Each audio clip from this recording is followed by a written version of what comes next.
Hello, SLC +2 റിസൾട്ടൊക്കെ വന്നു. അപ്പോൾ നമ്മുടെ മക്കൾക്ക് അത്യാവശ്യമുള്ള മാർക്കൊക്കെ ഉണ്ടാവും. അപ്പോൾ അവർക്ക് ഗിഫ്റ്റ് ചെയ്യാൻ പറ്റിയൊരു അടിപൊളി ആയിട്ടാണ് ഈ മാർക്ക് ലിസ്റ്റ് ഫ്രെയിം. ഇതിപ്പോൾ SLC +2 റിസൾട്ട് ആവണമെന്നില്ല, ഏത് എക്സാമിൻ്റെ റിസൾട്ടാണെങ്കിൽ നമുക്ക് ചെയ്യാൻ പറ്റും. അപ്പോൾ ഇതിന് ഞാൻ ആദ്യം ഗൂഗിളിൽ പോയിട്ട് ഗൂഗിൾ ലോഗോ PNG HD എന്ന് സെർച്ച് ചെയ്യുക. അങ്ങനെ സെർച്ച് ചെയ്യുമ്പോൾ നമുക്ക് ഗൂഗിളിൻ്റെ ലോഗോസ് വരും. അപ്പോൾ ഇവിടെ നമ്മൾ ഗൂഗിളിൽ നിന്ന് എഴുതിയൊരു ലോഗോ ഉണ്ടാവും, നമ്മൾ അതാണ് ചൂസ് ചെയ്യേണ്ടത്. അതിൻ്റെ PNG ആണ് കേട്ടോ നമ്മൾ ഡൗൺലോഡ് ചെയ്യേണ്ടത്. ചിലപ്പോൾ നമ്മൾ ഡൗൺലോഡ് ചെയ്ത് വരുമ്പോൾ PNG ആവില്ല. അപ്പോൾ അതിൻ്റെ ബാക്ക്ഗ്രൗണ്ട് കളയാൻ വേണ്ടിയിട്ട് നമ്മൾ ഗൂഗിളിൽ തന്നെ പോയിട്ട് ബാക്ക്ഗ്രൗണ്ട് റിമൂവർ AI എന്ന് സെർച്ച് ചെയ്താൽ മതി. അതൊരു AI ആണ്. അപ്പോൾ നമ്മൾ ഏത് ഇമേജ് അപ്ലോഡ് ചെയ്താലും അവിടെ അതിൻ്റെ ബാക്ക്ഗ്രൗണ്ട് കളഞ്ഞിട്ട് നമുക്ക് തരും. അങ്ങനെ ഞാൻ ഗൂഗിളിൽ നമ്മൾ ഡൗൺലോഡ് ചെയ്ത ഫോട്ടോ ഉണ്ടല്ലോ, അത് ഞാൻ ഇവിടെ അപ്ലോഡ് ചെയ്തിട്ട് അതിൻ്റെ ബാക്ക്ഗ്രൗണ്ട് ഒന്ന് കളയുന്നുണ്ട്. എന്നിട്ട് ഈ ഫോട്ടോ നമ്മൾ നേരെ ക്യാൻവയിൽ ചെന്നിട്ട് അപ്ലോഡ് ചെയ്യാണ്. ഇനി അടുത്ത ഡിസൈനൊക്കെ നമ്മൾ ക്യാൻവയിലാണ് ചെയ്യണത്. അപ്പോൾ ക്യാൻവ ആപ്പ് ഓപ്പൺ ആക്കിയിട്ട് A5 ഡോക്യുമെൻറ്റ് സെർച്ച് ചെയ്യുക. അപ്പോൾ നമുക്ക് A5 സൈസിലുള്ള കുറേ ക്യാൻവാസ് വരും. അപ്പോൾ നമ്മൾ ഇതിൽ നിന്ന് ഏതെങ്കിലും ഒന്ന് സെലക്ട് ചെയ്തിട്ട് അതിൻ്റെ ഡിസൈനൊക്കെ ഒന്ന് കസ്റ്റം ചെയ്തെടുത്താൽ മതി. അതായത് അതിൽ ഉള്ള ഡിസൈൻസൊക്കെ നമ്മളൊന്ന് ഡിലീറ്റ് ചെയ്ത് കൊടുത്താൽ നമുക്കൊരു പ്ലെയിൻ ആയിട്ടുള്ളൊരു ക്യാൻവാസ് കിട്ടും.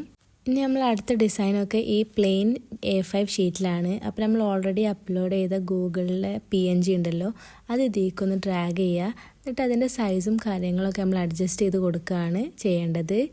അതിന് ശേഷം നമ്മൾ ഗൂഗിളിൻ്റെ താഴെ നമുക്കൊരു സെർച്ച് ബാർ കാണും. അപ്പോൾ അതേപോലത്തെ ഡിസൈനാണ് നമ്മൾ ഫ്രെയിമിൽ കൊണ്ടുവരാൻ പോണത്. എലമെൻറ്റ്സിൽ പോയിട്ട് നമ്മൾ സെർച്ച് ബാറിന് സെർച്ച് ചെയ്യാണ് വേണ്ടത്. അപ്പോൾ നമുക്ക് കുറേ സെർച്ച് ബാറിൻ്റെ ഓപ്ഷൻസ് കാണാൻ പറ്റും. അപ്പോൾ അതിൽ നിന്ന് നമുക്കൊന്ന് ചൂസ് ചെയ്യാണ് വേണ്ടത്. അപ്പോൾ ഞാനിവിടെ ഇങ്ങനത്തെ ഒരു സെർച്ച് ബാറാണ് ചൂസ് ചെയ്തിട്ടുള്ളത്. അപ്പോൾ ചിലപ്പോൾ അതിൻ്റെ സൈസ് ഒന്ന് ചെറുതേക്കും അല്ലെങ്കിൽ വലുതേക്കും. അപ്പോൾ നമ്മൾ സൈസ് ഒന്ന് അഡ്ജസ്റ്റ് ചെയ്തിട്ട് നമുക്ക് എത്രയാണ് ആവശ്യം അപ്പോൾ അതിനനുസരിച്ചൊന്ന് അഡ്ജസ്റ്റ് ചെയ്ത് കൊടുക്കുകയാണ് വേണ്ടത്. അതിനുശേഷം നമ്മൾ ഈ സെർച്ച് ബാറിൽ കൺഗ്രാജുലേഷൻസ് ടൈപ്പ് ചെയ്യണം. അപ്പോൾ അതിന് വേണ്ടിയിട്ട് ഞാൻ ടെക്സ്റ്റിൽ പോയിട്ട് കൺഗ്രാജുലേഷൻസ് ടൈപ്പ് ചെയ്യാണ്. പിന്നെ അതിൻ്റെ ഫോണ്ടൊക്കെ ഒന്ന് മാറ്റി കൊടുക്കണം. ക്യാൻവയിൽ ഒരുപാട് ഫോണ്ടിൻ്റെ ഓപ്ഷൻസ് ഉണ്ട്. അപ്പോൾ നമുക്ക് സ്യൂട്ടായൊരു ഫോണ്ട് ചൂസ് ചെയ്യാണ് വേണ്ടത്. അപ്പോൾ ഞാനിവിടെ ആലിസ് പറഞ്ഞ ഫോണ്ടാണ് ചൂസ് ചെയ്തിട്ടുള്ളത്. അപ്പോൾ ആ കൺഗ്രാജുലേഷൻസ് നമ്മൾ സെർച്ച് ബാറിൻ്റെ ഉള്ളിലൊന്ന് കറക്റ്റ് സൈസാക്കി ഒന്ന് വെക്കണം. അങ്ങനെ കറക്റ്റ് സൈസാക്കി ഒന്ന് അഡ്ജസ്റ്റ് ചെയ്താൽ നമുക്ക് ഗൂഗിൾ സെർച്ച് ബാർ ആ ഒരു ഏരിയ നമുക്ക് കംപ്ലീറ്റ് ആയി കിട്ടും. ഇനി അടുത്ത സ്റ്റെപ്പ് എന്ന് പറയുന്നത് നമ്മൾ ഫോട്ടോയും പിന്നെ മാർക്ക് ലിസ്റ്റിൻ്റെ ഡീറ്റെയിൽസൊക്കെ ആഡ് ചെയ്യണം. അങ്ങനെ നമ്മൾ ഫോട്ടോ ആഡ് ചെയ്യാണ്. അപ്പോൾ ആദ്യം നമ്മൾ ഫോട്ടോ ആഡ് ചെയ്തിട്ട് ചിലപ്പോൾ അതിൻ്റെ സൈസൊക്കെ ഒന്ന് അഡ്ജസ്റ്റ് ചെയ്യേണ്ടി വരും. കാരണം ഫ്രെയിമിനനുസരിച്ച് നമ്മൾ സൈസൊക്കെ നമ്മളെ ഒരു ഇഷ്ടത്തിന് അഡ്ജസ്റ്റ് ചെയ്ത് കൊടുക്കുക. അതിനുശേഷം ഞാനിവിടെ മാർക്ക് ലിസ്റ്റ് അപ്ലോഡ് ചെയ്യുന്നുണ്ട്. ഞാനിവിടെ മാർക്ക് ലിസ്റ്റ് ടൈപ്പ് ചെയ്യണം കാര്യങ്ങളൊന്നും ചെയ്യണില്ല. നമ്മൾ ഓൾറെഡി ഗൂഗിളിൽ റിസൾട്ടിൻ്റെ സ്ക്രീൻഷോട്ട് ഉണ്ടാവുമല്ലോ, അതാണ് ഞാൻ ഇവിടെ ചൂസ് ചെയ്തിട്ടുള്ളത്.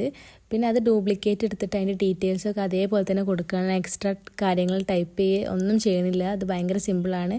ജസ്റ്റ് ഡ്യൂപ്ലിക്കേറ്റ് എടുത്തിട്ട് നമ്മൾ ക്രോപ്പ് ചെയ്തിട്ട് ആ ഏരിയാസ് മാത്രം ഇങ്ങനെ കൊണ്ടുവന്ന് വെച്ചാൽ മതി. അതാകുമ്പോൾ ചെയ്യാനും സുഖിക്കും, നമുക്ക് പണി വേഗം കഴിയും ചെയ്യും. അങ്ങനെ അതൊക്കെ അറേഞ്ച് ആക്കിയ ശേഷം പിന്നെ നമ്മളെ നെക്സ്റ്റ് സ്റ്റെപ്പ് എന്ന് പറയുന്നത് നമ്മൾ ഈ ക്യാൻവാസിൽ കുറേ സ്ഥലം ബ്ലാങ്ക് ആയൊരു ഫീൽ ഉണ്ടാവും. അപ്പോൾ അത് കവറപ്പ് ചെയ്യാൻ വേണ്ടിയിട്ട് ഞാൻ ഈ കോർണറിൽ കുറച്ച് ഫ്ലോറൽ ഡിസൈനൊക്കെയാണ് കൊടുക്കുന്നത്.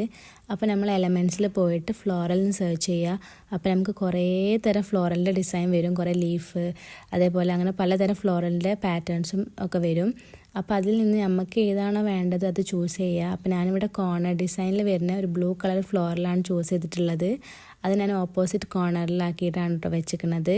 അപ്പോൾ അതാകുമ്പോൾ നമുക്കൊരു ബ്ലാങ്ക് ആയ ഫീലും ഉണ്ടാവില്ല, എന്നാൽ നല്ല ഭംഗിയും ഉണ്ടാവും പ്രിൻ്റ് എടുത്ത് കാണുമ്പോൾ. അങ്ങനെ അതൊക്കെ സെറ്റാക്കിയാൽ തന്നെ നമ്മളെ ഫ്രെയിം കംപ്ലീറ്റ് ആയി. അത് ഇത്രയും സിമ്പിളായൊരു ഫ്രെയിം ഡിസൈനാണ്. പിന്നെ ഇത് ഡൗൺലോഡ് ചെയ്യുമ്പോൾ PDF പ്രിൻ്റ് എന്ന് പറഞ്ഞിട്ട് ഡൗൺലോഡ് ചെയ്യാൻ ശ്രമിക്കുക. അപ്പോൾ അത്യാവശ്യം നല്ല ക്വാളിറ്റിയിൽ നമുക്ക് പ്രിൻ്റ് ചെയ്ത് കിട്ടും. പിന്നെ ഈ ഡിസൈനിൽ എന്തെങ്കിലും ഡൗട്ടും കാര്യങ്ങളൊക്കെ ഉണ്ടെങ്കിൽ താഴെ കമൻറ്റ് ചെയ്യാൻ ഞാൻ റിപ്ലൈ തരുന്നുണ്ട്. അപ്പോൾ നമ്മളെ ചാനലിൽ ഇനിയും ഇതേപോലത്തെ ഒരുപാട് ഫ്രെയിമിൻ്റെ ട്യൂട്ടോറിയൽ വരുന്നതേക്കും. അപ്പോൾ അതൊന്നും മിസ് ചെയ്യാണ്ടിരിക്കാൻ ചാനലൊന്ന് സബ്സ്ക്രൈബ് ചെയ്യുക. പിന്നെ വീഡിയോ ഇഷ്ടമായാൽ ലൈക്ക് ചെയ്യുക. ബൈ.